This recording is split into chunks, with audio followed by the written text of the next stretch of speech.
If you missed it last week on the Israelite Music Mix Show on our Straight Talk segment, we spoke about concubines. But if you go on, you'll see there was a few posts and comments, and it got real hot. Got real heated for a bit. So the question was, how do you feel?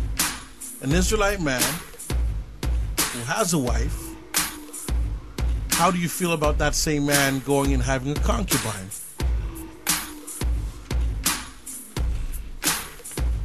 Some were for, some were against. I don't know what everybody else was saying on those that were not audible or inaudible. But nonetheless, everybody had their point. And it is one of those things where everybody would have a point. And the interesting thing about it is the various responses is exactly what I anticipated. Because, you know what? There really isn't a right or a wrong answer to this. This is not a right or wrong. There is no right or wrong.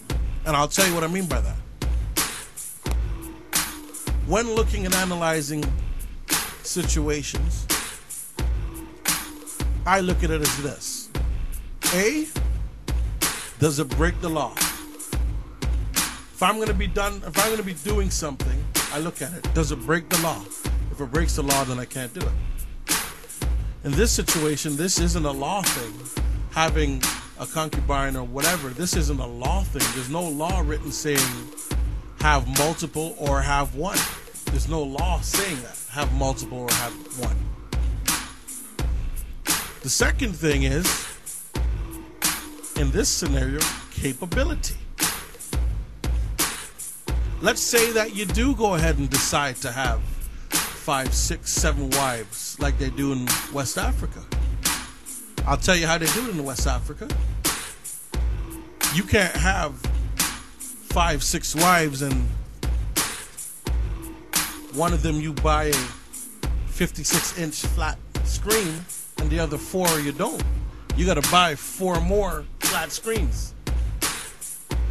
They've all got to be treated equally to the best of that ability, and they've all got to be treated and carried with all of your funds. They've got to be wives. They got to be taken care of. A few years ago, more than a few years ago, I had a conversation with some, I don't know who, where, what, I can't remember, but it wasn't Hebrew Israelite, and at that time had something like 5 wives. This is in New York City. Had not even a 1-bedroom apartment. What do you call those apartments? It's not a 1-bedroom. It's just there's no room. You walk in there and the kitchen's there, the bed's there.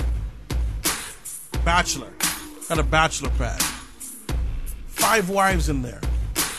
And I'm thinking in my mind, all right, he seems to be boasting and bragging about his 5 wives. Okay, good for you, but you can't have five wives in a bachelor apartment with a broken fridge and half of a stove or oven doesn't work. You can't do that. When you read the scriptures and you see the wealthy, it's the wealthy that have multiple wives. It's those that can handle things. Solomon and David, right? I mean, they have a house where their wives dwell. They have servants that have to be castrated so that they take care of these concubines and wives and so on and so forth. It's a completely different ballgame. But things were covered. Things were handled. Children were born, handled, and covered. That was a culture thing. The last part of it is, I said law, capability, and then you go into wisdom. The wisdom of it. The culture of ancient Israel was that there may be, in scenarios and situations, concubines, multiple wives, whatever it may be. Within that culture, it worked. Children were raised seeing parents having multiple wives or concubines. little girls were raised into women, beautiful women, knowing that the culture is you may end up being a wife or a concubine alongside others, and it was cool. It was okay. The community got along. It worked. The system, the operations, how it was handled, it all worked. Now we use wisdom and we come into today. Let's use wisdom and come into today. I think I saw this up on the Facebook wall. Somebody had said, hey, let's be real with this. In today's culture, going to a black woman, I'm saying black, and we know there is, I'm saying black so I can get a point across, because I'm giving you a description here. You go to a black woman and tell her that you're going to have a couple more wives, she's not going to appreciate that. Let's be straight. The majority of them are not going to appreciate that. So that approach ain't going to happen. And we know in today's date and time, just imagine having 5 or 6 wives in the culture that we currently reside in, and think about how that would, how everybody would coexist. Think about how that would work. Who would be jealous? Who wouldn't be jealous? Who would not? Coming home with your Kentucky Fried Chicken paycheck.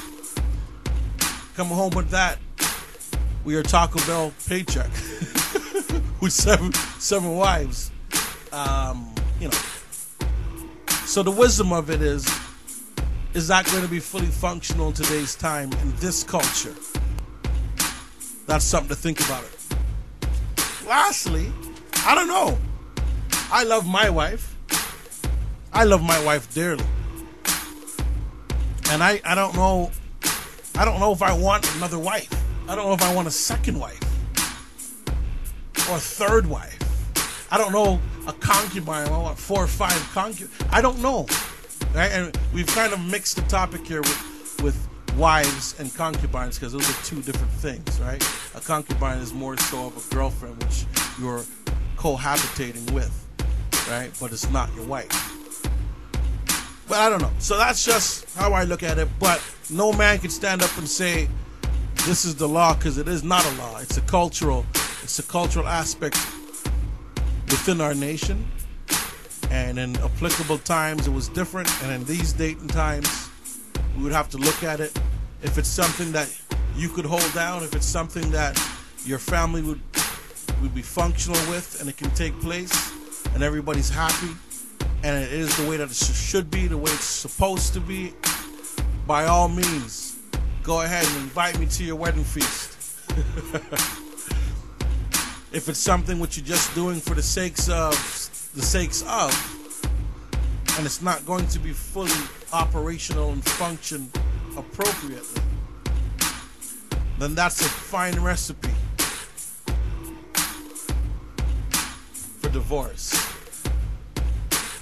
and everything negative. Anyway, so that's the topic with the concubine thing.